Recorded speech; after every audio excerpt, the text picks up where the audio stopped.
સો આ સન્ડે અમે લોકોએ વિચાર્યું કે આખું સમર વેકેશન પતી ગયું પણ અમે લોકો ક્યાંય કરતાં ક્યાંય બહાર ફરવા ગયા નથી, તો વન ડે પિકનિક જ કરીને આવીએ. તો અમે લોકોએ અમારા અમદાવાદથી 1 થી 1.5 કલાકના અંતરે એક સરસ મજાનો રિસોર્ટ આવેલો છે, એ બુક કરવાનો વિચાર કર્યો અને ત્યાં વન ડે પિકનિકનો પ્લાન કર્યો. હવે આ રિસોર્ટનું નામ છે નલ સફારી, જે અમદાવાદથી 1.5 કિલોમીટરના અંતરે સાણંદ બાજુ જતાં નળ સરોવર નામનું એક સરસ મજાનું સુંદર એવું ગામ છે. બર્ડ સેન્ચ્યુરી છે એકચ્યુઅલી ત્યાં આગળ. ત્યાં વિન્ટરમાં તમે જાઓ, મોન્સૂનમાં તમે જાઓ તો તમને બહુ જ મજા આવે. સૌથી વધારે મજા તમને વિન્ટરમાં આવે છે, કારણ કે ત્યાં વિન્ટરમાં બહુ જ દૂર દૂરથી ઇન્ટરનેશનલ બર્ડ્સ બધા આવતા હોય છે. સો તમને એ બધી જોવાની બહુ જ મજા આવે. પણ અમે લોકોએ આ સમર વેકેશનમાં ક્યાંય ગયા નહોતા, તો ત્યાં આવેલું એક રિસોર્ટ સરસ મજાનો, ત્યાં વન ડે પિકનિક પ્લાન કર્યું. અને વન ડે નહીં, આમ તો હાફ ડે કહેવાય, કારણ કે અમે લોકોએ હાફ ડે પિકનિકનું પ્લાન કર્યું હતું. અને રિસોર્ટ ખરેખર બહુ જ સરસ હતો. એમાં જગ્યા પણ બહુ સરસ હતી, શાંત હતી, રળિયામણી હતી. ત્યાં તમને boating, horse riding, indoor game, outdoor game, swimming pool એ બધું જ તમને મળી જાય. જો આ રિવર જે તમને દેખાય છે તે એન્ટર થતાં જ રિસોર્ટ જે છે એની ચારો તરફ આવી રીતના બનાવેલી છે રિવર જેવું, અને એમાં તમે બોટિંગની મજા પણ લઈ શકો છો. ગરમી બહુ જ હતી.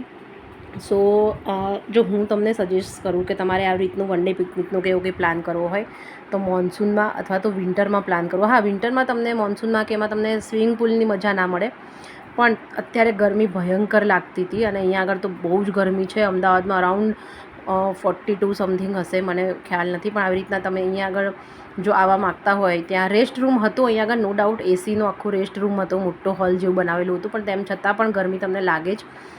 પણ એ છતાં પણ અમે લોકોએ બહુ જ એન્જોય કર્યું, મને બહુ મજા આવી. મારી ખાસ કરીને તો મારી ડોટરે ત્યાં હોર્સ રાઇડિંગ પણ હતું, મિની ઝૂ બનાવેલું હતું એ ત્યાં આગળ, અને બહુ બધા બર્ડ્સ ને એવું બધું હતું.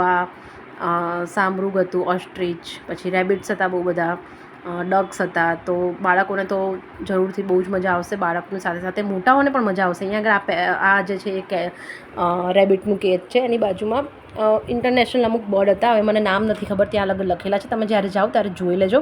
કોન્ટેક્ટ ડિટેલ તમારે અગર જોઈતી હોય તો મને સબસ્ક્રાઈબ કરી લેજો મારી ચેનલને. ઇન્સ્ટાગ્રામ ઉપર મને ફોલો પણ કરી લેજો. હું તમને બધી જ કોન્ટેક્ટ ડિટેલ્સ આપી દઈશ અને બધી જ ડિટેલ્સ આપી દઈશ કે તમારું પેકેજ તમારે જોતું હોય તો કઈ રીતનું મળી શકે છે. વન ડેનું કે તમે વન નાઇટ સ્ટે કરવા માગો છો તો પણ અહીંયા રૂમ્સને બધું જ અવેલેબલ હતું. સો ડિટેલ્સ તમારે જોતી હોય તો તમે મારી ચેનલને સબસ્ક્રાઈબ કરી લો અને મને ફોલો કરી લો. હું તમને જરૂરથી બધી જ ડિટેલ્સ તમને જણાવી દઈશ.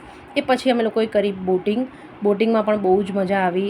બહુ જ લાંબી રિવર હતી અહીંયા જે લોકોએ બનાવેલ છે, આર્ટિફિશિયલ, મતલબ કે રિવર જેવું એક આખું ઊભું કરવામાં આવ્યું છે. એ બહુ જ સરસ રીતના અમે અહીંયા આગળ બોટિંગ કરી.